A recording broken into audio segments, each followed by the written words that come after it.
This is probably, oh, I hate when they put the stickers on this book. Hold on a second. I'm going to start a petition about not putting stickers on the covers of books. Anyway, this is probably the most highly recommended self development book in the business entrepreneurial world. Okay. And I wanted to read it and see, did it actually live up to the hype? So, of course, I read it. And of course, I'm going to break this book down for you so that you can learn how to make tiny changes and get remarkable results. So, let's go ahead and dive into it. As you guys know, my name is Sarah Nicole. Welcome to my channel. If you're new here, please make sure you hit that subscribe button. Leave me comments down below about other books that I should break down for you all. I love to read, as you can see behind me. So I enjoy doing these types of videos. So if you want to see more, please let me know. Now, let's go ahead and cut to the chase and get right into it. So the first thing that you need to know about Atomic Habits is that it focuses on the power of small habits and how they can compound over time to create significant change in your life. So James Clear, who is the author, really emphasizes that it's the tiny changes that lead to really big transformations. So there are some really major key points that I'm going to break down from this book that will be very beneficial for you operating in your career, your business, and just your life in general. The first major takeaway is going to be the concept of the 1% improvement. In the book, James Clear talks about how if you just get 1% better every single day, those small improvements will add up to something that is very significant over time. All right. So he literally says in the book, habits are the compound interest of self improvement. So the little things that you're doing every single day compounds, and that can be compounding positively or it can be compounding negatively. He basically explains that the small, consistent actions are the ones that are going to lead to the most massive results. Just like how money can multiply through compound interest, the effects from our habits are going to multiply as you repeat them on a daily basis. Imagine making just like some really small changes every day. It can be anything, right? Like drinking one extra bottle of water or reading a few extra pages of a book, right? Over a year, those changes would really make a big difference. So, for example, if you improve by 1% each day for a year, you'll end up 37 times better by the end of the year. But on the flip side, if you get 1% worse, you'll decline to like zero, right? So, like I said, it can be positive or negative. Either way, it's happening. Either way, your actions are compounding. So, you might as well take control over the habits that are compounding and start doing small positive changes in your life every single day. This is actually something that has really helped change my mindset around like weight loss because I've gained a lot of weight over the last like year, almost 2 years. And I always thought that you have to make these big, massive life changes, which really just doing small things like making sure I'm drinking my water every day, making sure I'm getting my steps in every like things like that are small. Those are going to be the most impactful. So the second key point is that the importance of focusing on your systems rather than your goals is extremely important. So in the book, he talks about how we should be focusing on our daily processes and habits that lead to success rather than the goals themselves. Okay. So he quotes in the book, you do not rise to the level of your goals. You fall to the level of your systems. All right. And this absolutely resonated with me for several reasons, right?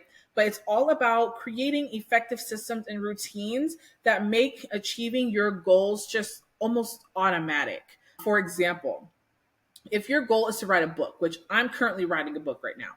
So if your goal is to write a book, your system and processes might be you have to write 500 words every single day, right? So if you focus on that system, the goal is going to get achieved. If I write 500 words every single day, eventually I'm going to get that goal instead of me just worrying about the big book that I'm trying to write and then nothing ever gets done. You have to create a system and a routine. And that's something that I am actively working on myself to create better systems, create better routines in not only my business and my career, but just in my overall life. Now, think about it. If you have a solid system in place, you're really setting yourself up for success every single day. So systems help you avoid the pitfalls of goal setting. And this is something that I talk about. I can't remember if I did a video on this or not, but the 12-week year. If I haven't done a video on it, I definitely will, because that is another amazing book about like how to actually achieve goals. It's really easy to lose motivation once you reach a goal or feel very overwhelmed by the goal itself. So creating that solid system and plan is really going to help you not get so overwhelmed and end up not doing it at all. And so the third key point that I want to talk about are the 4 laws of behavior change. So in the book, he outlines that there are 4 simple steps to building better habits. Number 1 is make it obvious. Number 2 is make it attractive.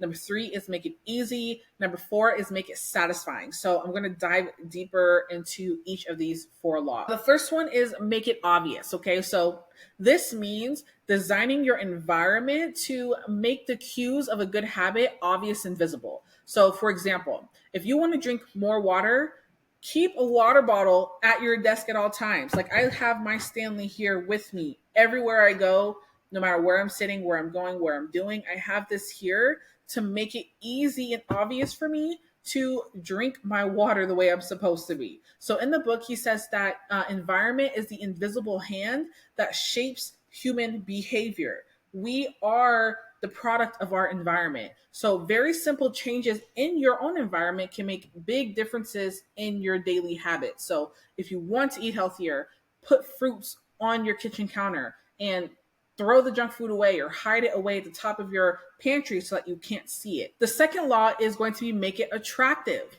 So that involves associating your habits with really positive feelings. One way that you can do this, that he talks about in the book, is by using temptation bundling. So that is pairing an action that you need to do with an action that you want to do. So for example, only listen to your favorite podcast while exercising, or read a book while exercising. That's something that I do. I'll get my Kindle, because you see the Kindle is literally just really small and skinny.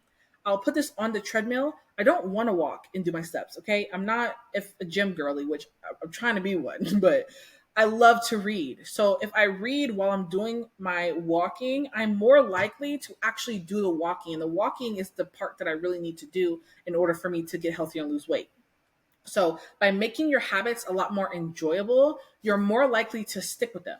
You can also create a motivation ritual, and that is by doing something that you enjoy immediately before a very difficult habit. So you can play your favorite song at the beginning of your workout, and it kind of gives you that little bit of drive and motivation. The third law is make it easy, right? So that means reducing the amount of friction so that good habits are easy to do and easy to perform. James Clear talks about using the 2-minute rule. He said, start with habits that take less than 2 minutes to do.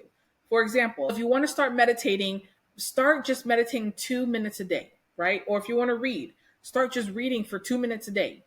And in the book, James says that a habit must be established before it can be improved. And I tell my clients this all the time because I work with clients and helping them with growing their personal brands. And one thing that they don't always get is why I tell them to just start posting stuff, even though we haven't nailed down their strategy, is because we can't improve the content unless it's been established or unless you're doing it already. So a habit must be established before it can be improved. Starting small makes it really easy to be able to actually maintain consistency and build the momentum that you need. So once the habit is established, you can gradually improve and expand it. The fourth law is make it satisfying. So this is going to involve rewarding yourself immediately after completing whatever your habit is. So this is going to create a positive feedback loop that really enforces that behavior. So for example, if you treat yourself to a small treat after working out, or an activity that you really enjoy to do, in the book, he says, what is immediately rewarded is repeated. So what is immediately punished is avoided. So associating something positive with that habit is going to kind of force your brain to actually want to do that thing, kind of tricks it into wanting to do that.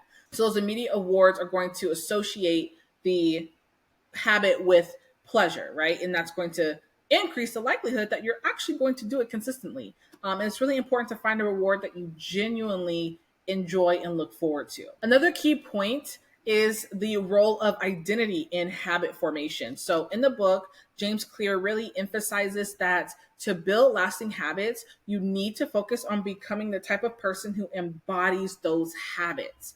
You have to become that person. In the book, James Clear says that the ultimate form of intrinsic motivation is when a habit becomes a part of your identity. So instead of saying, I want to run a marathon, I'm going to say, I'm a runner, right? Instead of saying, I want to write a book, I'm going to say, I'm a writer, I'm an author. This mindset shift in identity really helps solidify the habit because it becomes a part of who you are, right? So if you want to create content, say that you're a content creator. If you want to start a business, say that you're a business owner. The key is to focus on the type of person you want to become instead of the goal and the outcome that you want to achieve. So let's dive into the concept of habit stacking. Okay, so in the book, James Clear talks about linking a new habit to an existing habit to create a chain of just positive behaviors. So in the book, he explains it like this. He said, after your current habit, I will, and then insert new habit. All right. So for example, after pouring your like coffee or tea or whatever you drink in the morning, do a 5-minute meditation. This way, your new habit is piggybacking off of the established one. And that is making it a lot easier for you to really integrate that into your daily routine. Habit stacking is a really powerful way to build routines that support your goals. So by linking those habits together, you create a really strong foundation that helps with consistency and helps you just really build and keep that momentum, because that's really key. Like the momentum, keeping that momentum and keeping that consistency is what's going to help you in the long run. And then of course in the book, he talks about the importance of actually tracking habits. So he says that he recommends using some type of habit tracker to monitor your progress and to help you stay motivated. So there's a ton of apps that you can find on your phone in order to do that. But seeing your progress, actually seeing it visually, is really going to be, very satisfying, keep you on track. In the book, he says that measurements offer a way to overcome blindness to our own behavior and notice what's going on each day. So it's like giving yourself a little gold star, right? A little sticker, a little clap on the back every time that you complete a habit. And so, of course, who doesn't love praise, even if it's from yourself, right? It's really important to help keep you motivated. And so habit tracking is going to provide just clear evidence that you're making progress. And this can be a really, really great and powerful motivator for you to just keep going. And one final point that I want to touch on before we wrap up is just don't aim to be perfect. Aim to be consistent. In the book, he talks about how it's more important to be consistent with our habits than it is to be perfect. And missing a habit once is not a big deal, but don't let missing the habit become a habit itself. In the book, James says that missing once is an accident. Missing twice is the start of a new habit. So it's all about getting back on track as quickly as possible. So yes, there's going to be some days where you mess up. That's okay. The key is to get back on track as soon as possible. And you don't want just one hiccup to completely derail the progress that you've made. So the goal is to build a streak of very successful habits and focus on maintaining that streak in the long run.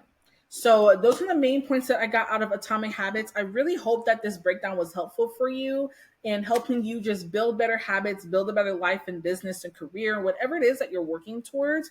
Just remember that it's the small things that add up, the small things compound, and that is going to be the key to success. That momentum, that consistency, and focusing on building those small positive habits. So I really hope that this was helpful for you. Leave a comment down below. What other books should I read and break down for you? Let me know. Again, this is Sierra Nicole, and thanks for tuning in. Make sure you hit the subscribe button, and I'll catch you guys in the next video.